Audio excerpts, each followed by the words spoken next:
Hi, Jaworek School. It's me, Miss McNichol. Welcome to episode number 3 of Goodnight, Jaworek School.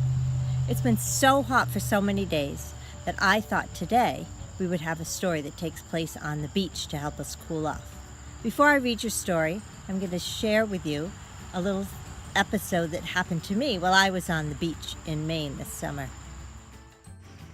This summer, my family and I went to Popham Beach in Maine. It was a very foggy, cloudy day and not very warm.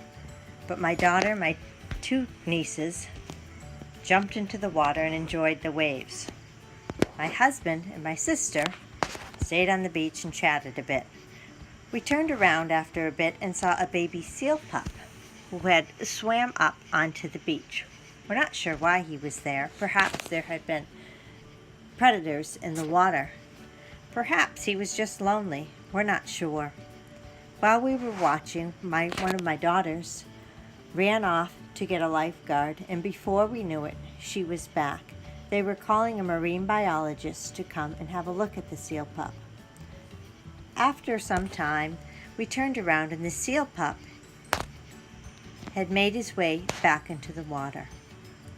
Now we're going to enjoy a story called Harry by the Sea.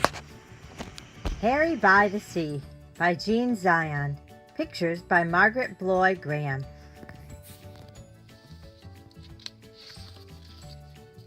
Harry by the Sea.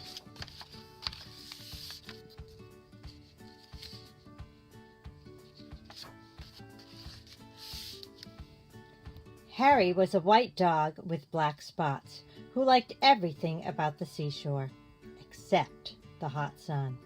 One day, when the sun was hotter than ever, Harry looked for a shady place to sit. But when he tried to get under the family's umbrella, it was too crowded, and the family made him leave. When he crawled into the children's sandcastle, the walls fell in and the children chased him away. When he walked in the shade that a fat lady made, she became angry and made him stop following her. "Get lost," she said. She was very annoyed.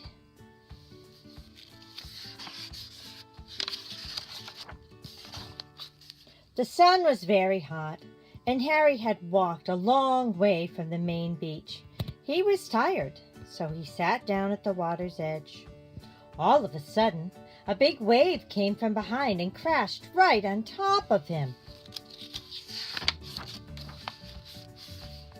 When the wave rolled back, Harry was left floating in the water. He was completely covered with seaweed. He didn't look like a dog anymore. He looked like something from the bottom of the sea. Suddenly, a lady saw him floating toward her. "Help! Help!" she shrieked. "It's a sea monster!" The lifeguard heard her and blew his whistle. "Everybody out!" he shouted. "Everybody out!"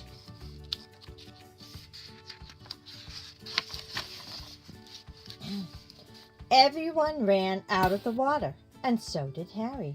He was still covered with cold, wet seaweed. It made him feel cool and comfortable, and now he didn't mind the sun at all. He felt so good he started running back to his family. On his way, some people saw him. "It's a sea serpent," one of them screamed. "It's a giant sandworm," shrieked another. Harry had water in his ears and could hardly hear them. He kept on running toward the main beach.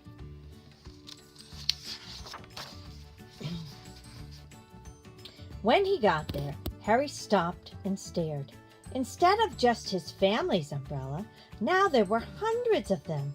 They were all striped, just like his family's. Harry couldn't tell one umbrella from another. Suddenly, 2 beach attendants saw him. "Holy smoke!" one of them gasped. "What's that?" "It's a bushy-backed sea slug," exclaimed the other. They whispered for a moment, and then they ran.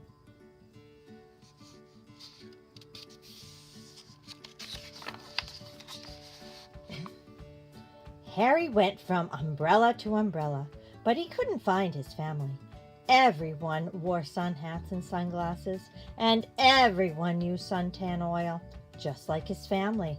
Harry looked and sniffed very hard, but it was no use. He couldn't tell one family from another. Suddenly, the two beach attendants came running back, carrying a big trash can. They ran toward Harry.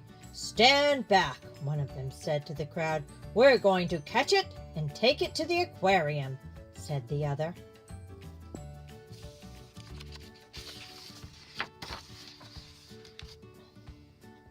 Then they tiptoed right up behind Harry and raised the trash basket over his head.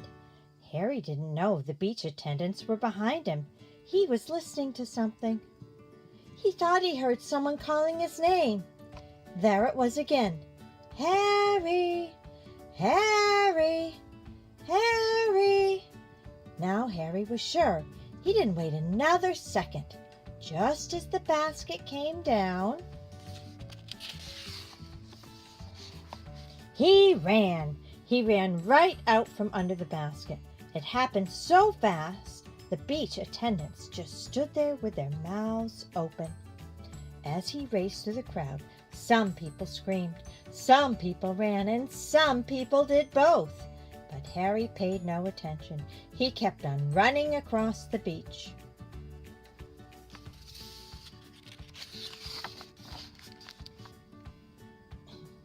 When he got to the hot dog stand, he stopped and barked happily. Behind the counter, the hot dog man was shouting. It was his voice that Harry had heard, but Harry had water in his ears and couldn't hear very well. The man wasn't shouting, "Harry, Harry, Harry." He was shouting, "Hurry, hurry, hurry! Get 'em while they're hot!" Harry still thought the man was calling his name. He barked and jumped with joy. He jumped so much that suddenly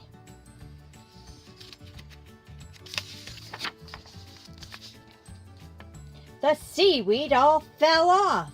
When the crowd saw that Harry was a dog, they gasped. They could hardly believe their eyes. All at once, Harry began to jump higher than ever. He saw the children. They were running toward him. "Oh, Harry," they cried, "we heard you bark. We've been looking all over for you." Harry was so happy, he did a little dance.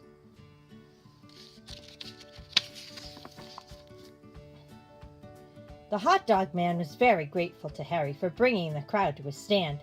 He sold all the hot dogs he had. He gave Harry a free hamburger. The lady, who had told Harry to get lost, came along and bought him a cold drink. "You're no sea monster," she said. "You're just a lost hot dog." Everyone laughed except the two children. "He's not lost," one of them said. "He's Harry, and he's ours." Then they hurried off to join the rest of the family.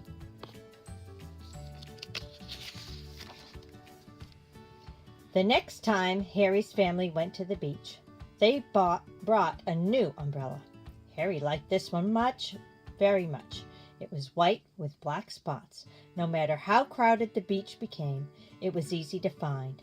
But best of all, it was big, and when the sun got very hot, there was room underneath for them all. The end. Maybe you got to go to an ocean beach this summer, or maybe you got to go to Memorial Beach just down the road from Jaworek School. Perhaps you were there to enjoy the sunset, or wade in the water, or swim and have a picnic on the beach, or play on the playground. A beach is a great place to go on a hot day. The reading of Goodnight, Jaworek School. Late in the evening on Hosmer Street, where all the cool kids have been tapping a beat, they'll lay in their beds, not one of them a fool, when we all say goodnight to Jaworek School. We go to class and learn something new. We chat with our friends and our teachers too. We share our school spirit. We share what we know. Then just after 3 o'clock, it's time to go. In Jaworek School, at the end of the day, when all of the students have gone home to play, we close all the windows and put down our tools as we say good night to Jaworek School. Good night to the teachers. Good night to the halls. Good night to the artwork hanging on the walls. Good night to the books and our principals too. Good night to JJ, dressed all in blue. Good night to the gym where we climb and run. Good night to the playscape where we have fun. Good night to the numbers. Good night to the words. Good night to all of the stories we heard. In Jaworek School, at the end of the day, when all of the students have gone home to play, we close all the windows and put down our tools as we say good night to Jaworek School. I hope you enjoyed today's episode and the story Harry by the Sea. Perhaps you'll get to go to the beach one more time before the summer's over. Good night, Jaworek School.